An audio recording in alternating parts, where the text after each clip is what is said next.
It's our big summer road trip.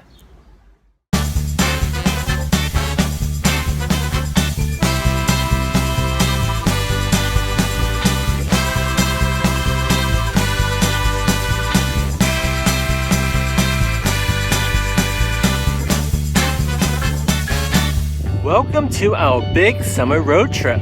If you've been joining us every day this week, you'll have seen where our adventures have taken us. But don't worry, there's a catch-up at the end of today's show. Also coming up, we hit the arcade, have a picnic, enjoy an ice cream, and brave the good old British weather. One of my favourite things about being by the seaside is the amusement arcade. It takes me back to being a child down in Portrush and Portstewart many moons ago. So let's go and have a play on the 2p slots. They still have them.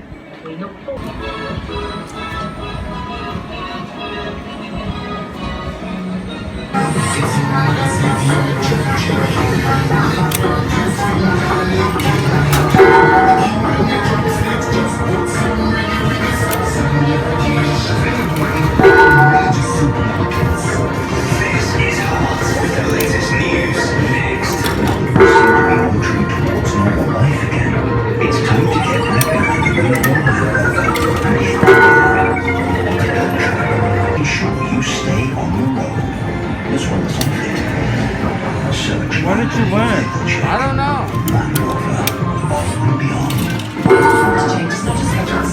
Vehicles over 3 years old only. One more.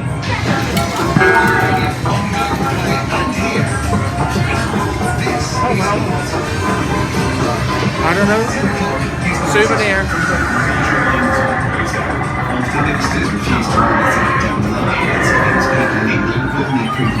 Status to get into lots of restaurants. It's also for isolation and controlled earlier. No luck again. So let's have a picnic in the pouring rain.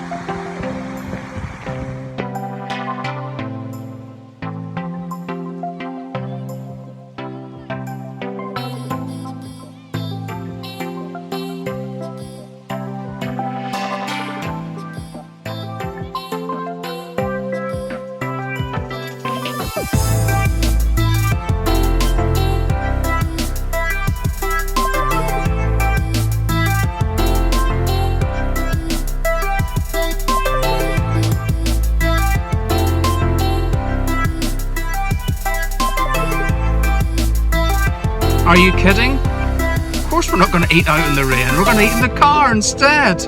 We're not mad.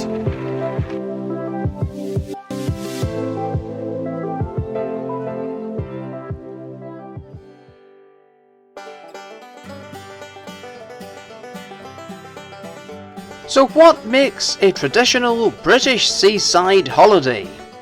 You could take a boat trip, go fishing, buy a stick of rock, but you can't get much more traditional than British fish and chips. But there is so much more to choose from. Perhaps oysters or squid. We just came out of the rockfish and I had 6 raw oysters and squid. So it was very tasty. I haven't had raw oysters for such a long time, and since I'm by the seaside, I know that it's fresh, it's yummy, so why not? And if one thing sums up a great British seaside tradition, it's ice cream.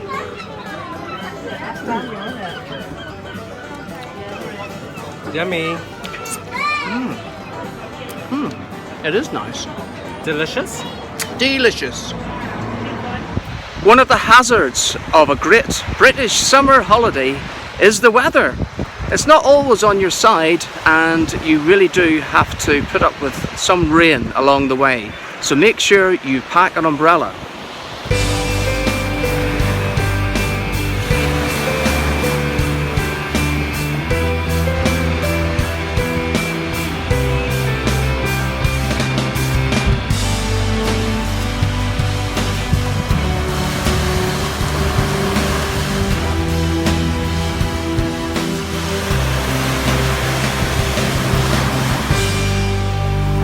There is always going to be rain in this country, but don't let that dampen your spirit and just go out and enjoy the seaside.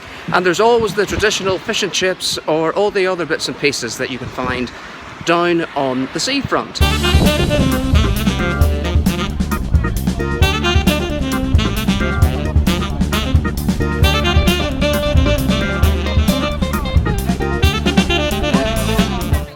Ice cream and lollipops, beads and books in seaside shops, trumpets in the village band, crabs and seaweed on the sand, rippling waves, the cliffs and rocks, bare feet walking without socks, sandy hands and flying kite, Punch and Judy, red and white.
We've been on the road all week and we hope that you've been enjoying our episodes. And if you haven't been able to tune in every day, well, do not worry, because right now you're going to get to see all 5 episodes back to back. Take a look. It's our big summer road trip.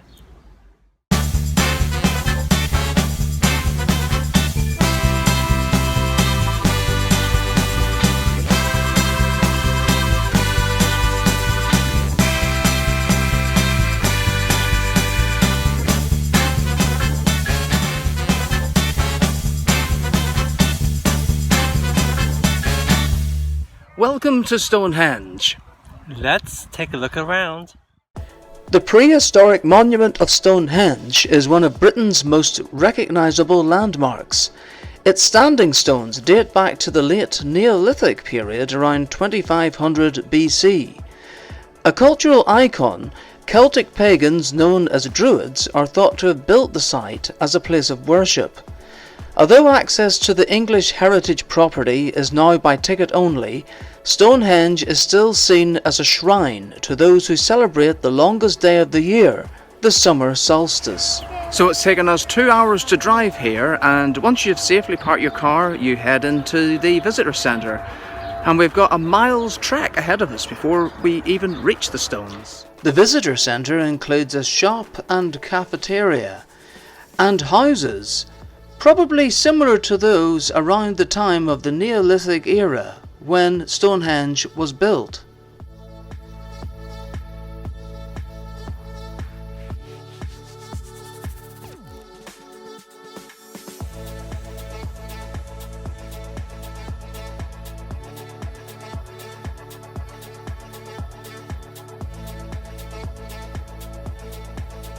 It's quite a trek. I think it's over 1 mile. Feels like about 5. Let's get walking. We're still walking. Marcus is fed up with the walk. We're walking. Seems a long distance away. Yeah, hopefully the video will be worth it. I've been there about 3. I have been to Stonehenge about 2 times already, but this is the first time that I've had to do this walk. Well, they say that you need to get the steps in, so that's what we're doing. But when you eventually do reach the stone circle, it is a magnificent sight to behold. It's unbelievable how these stones were erected all the millennia ago, and we don't know the origins of it, we don't know why it was done, we don't know how it was done. They haven't fallen throughout the centuries, and it's just marvelous how something like this is still standing, and it attracts so many people, especially during the solstice, the summer solstice, the winter solstice. It's a place where people have some spirituality, and it has this calming effect on you, and it's just lovely seeing it. And this is my 3rd time now, and every few years I do like coming, so take it all in, people.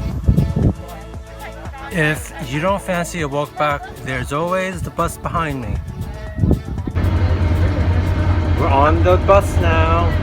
Well, I wasn't gonna walk back.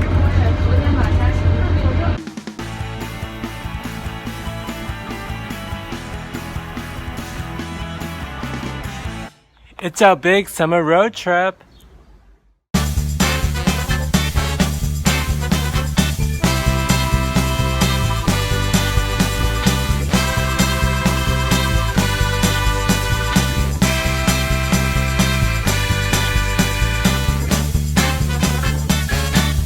Torbay takes in the towns of Torquay, Paignton and Brixham. They make up the English Riviera. So let's take a look.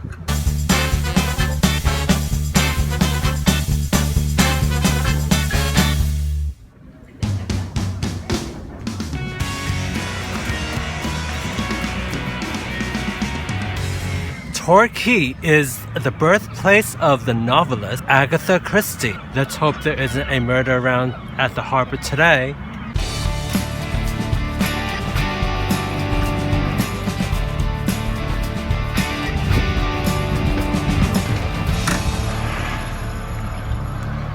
Your adventures could take a turn on the Ferris wheel.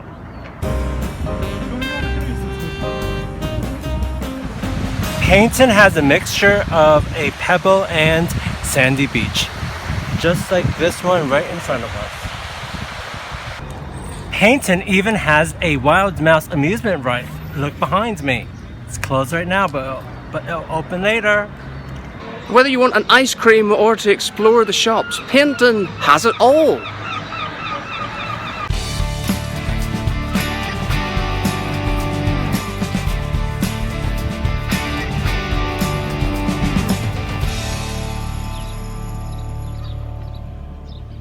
when you're finished with the seafront, check out the shops.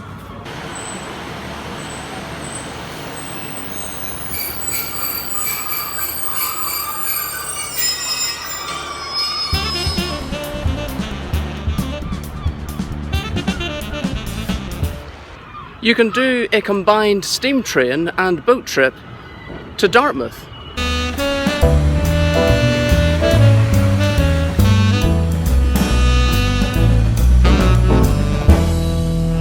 And if you're looking for some entertainment in the evening, why not check out the Palace Theatre?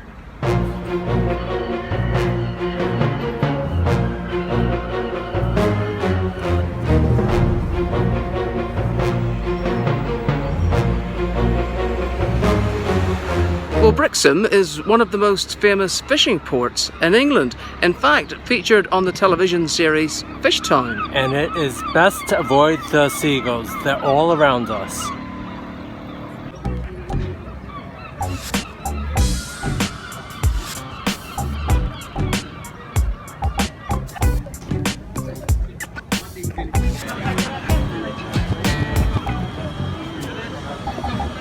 Brixham is home to the Golden Hind, Sir Francis Drake's ship. He was the first Englishman to sail around the world.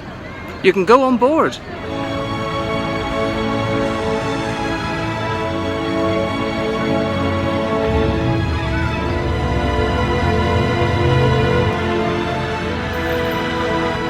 Well, I certainly didn't know that King Billy, William III, William of Orange, resides right here in Brixham.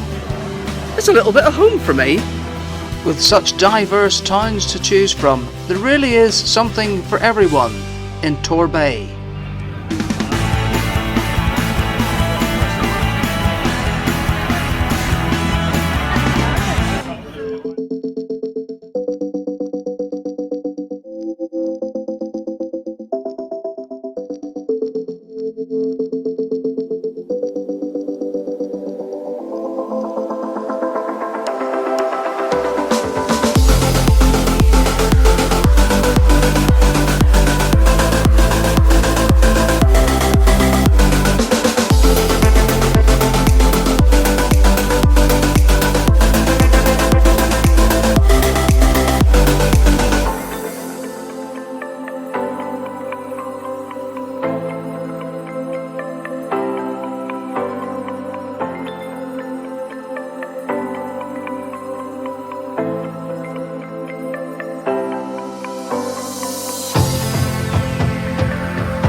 It's our big summer road trip.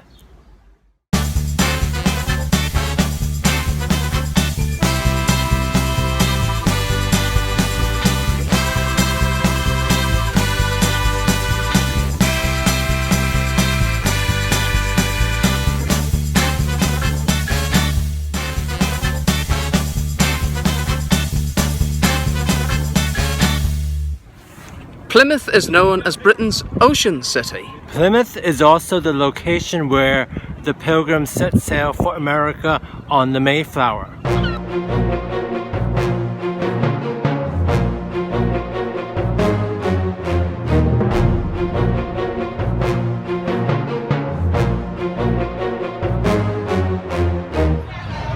There really is a vibrant scene by the harbor.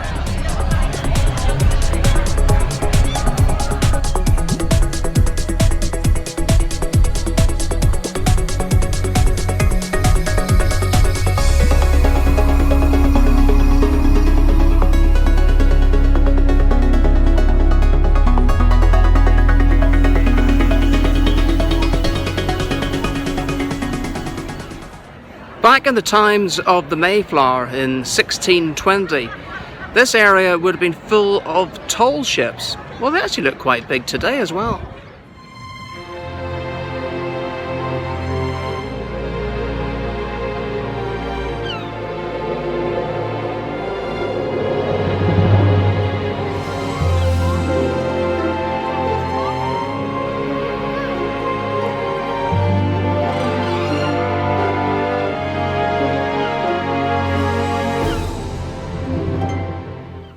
Further along the waterfront, you will find a quieter area with lots of boats moored in this marina.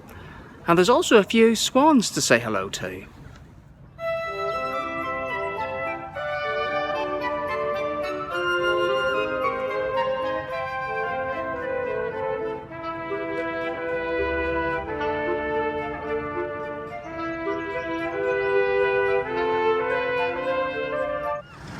Charles Church stands behind me. It dates back to 1657. It was gutted during the Second World War and stands as a reminder to those that were lost in the war. The Box and St. Luke's features historical and contemporary art of the Southwest. Among the many exhibits is a life-size replica of a woolly mammoth that roamed this area of England in the Ice Age. In the Media Lab, you can try your hand at reading the news.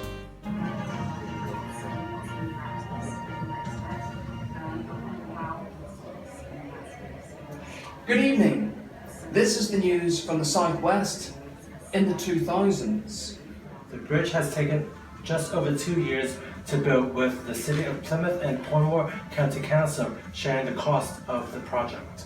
Now for the weather. It's going to be a dry day with spells of sunshine. It will become cloudier further south as easterly winds ease. Maximum temperature 11 to 14 degrees Celsius. That's it for me from the box. Don't forget to watch Spotlight tonight on BBC One.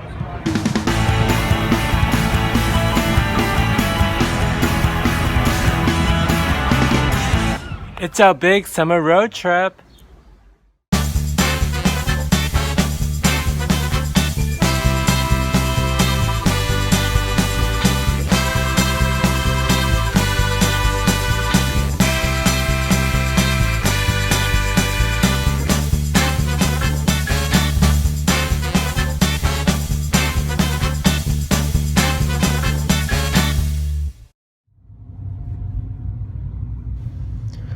The crossing from Devon into Cornwall at Saltash takes you over the majestic Tamar Bridge. But it's not the only bridge that connects the two counties.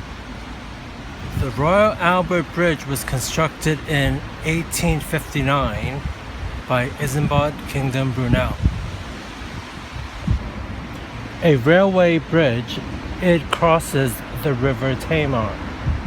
Sitting adjacent to the Royal Albert Bridge is the Tamar Bridge, which was constructed in 1961 and carries the A38 road. Both bridges connect Devon and Cornwall. Saltash is an ideal stop-off for a break where you can enjoy a coffee or something to eat. Welcome to Padstow. This fishing town on the North Cornwall coast is perhaps a little bit off the beaten track, but it certainly has its charm, and it's also home to the famous chef Rick Stein. We're going to see if we can catch up with him now. No, only joking. He's not going to talk to us, but let's take a look anyway.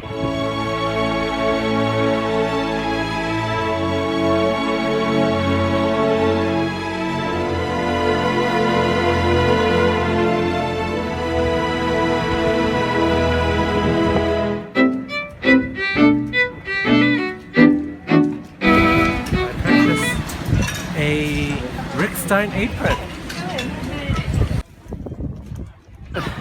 Let's have a Rick Stein ice cream too. We're in Cornwall, and why not have a Cornish pasty? Or since we're here in Padstow, the Padstow pasty. I've only got 3 left in the...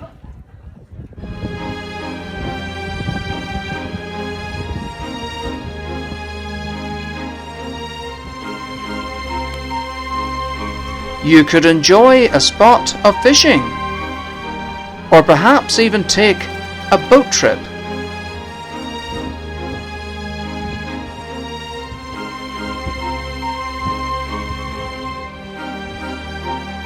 The River Camel at Padstow leads out to the Celtic Sea.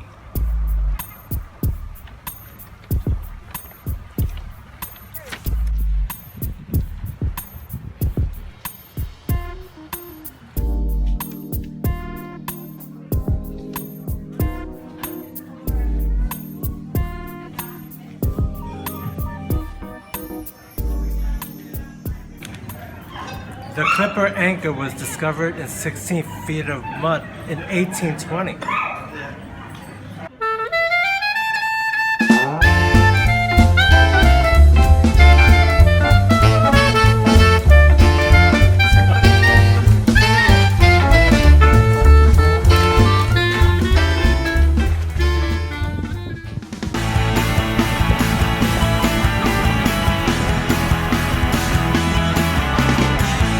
It's our big summer road trip.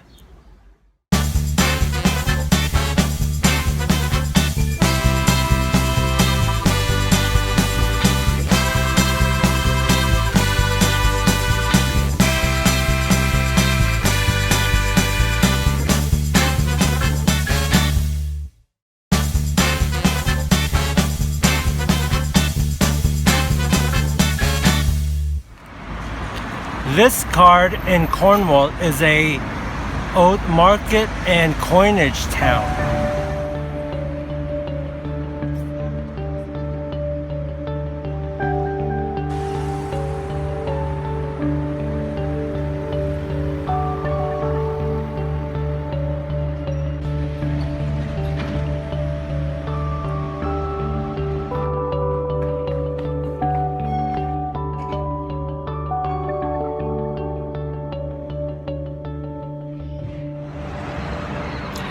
It's good to see that the local newspaper still has a presence in the town.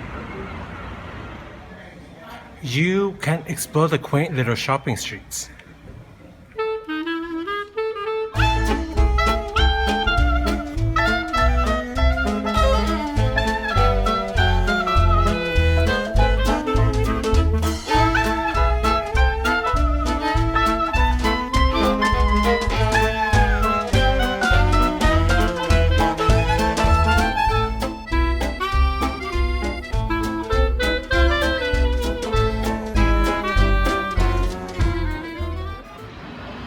There are plenty of little cafes to stop off for a coffee or a bite to eat.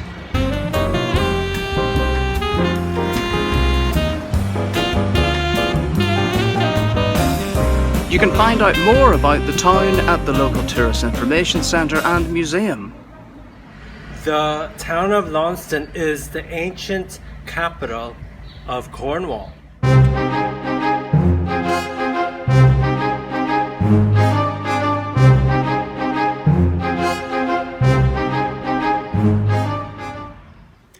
Launceston Castle was built in 1068 and rebuilt in stone in the 12th century.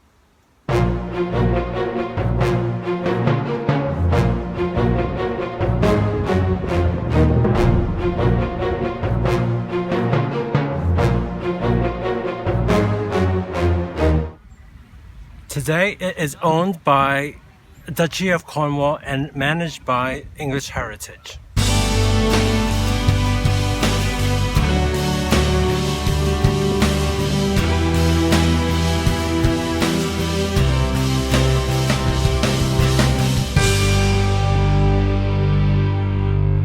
There are your usual number of high street stores such as WH Smith, and also local shops, independent stores to buy gifts and souvenirs. And of course there are plenty of places to eat and drink as well.